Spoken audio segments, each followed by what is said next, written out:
Rəsmi Tehran, Hörmüz boğazından istifadə etmək istəyən Ərəb, Avropa və Asiya ölkələrini İranla müqavilə bağlamağa çağırıb.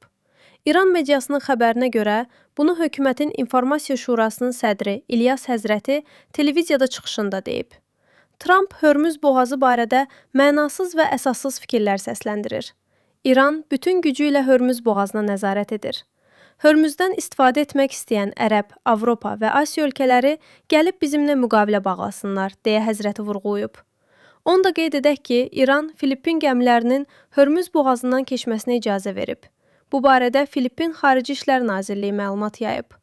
Bildirilib ki, Xarici İşlər Naziri Teresa Lazaro və İranlı həmkarı Abbas Əraqçı arasında baş tutan telefon danışığında məsələ ilə bağlı razılıq əldə olunub.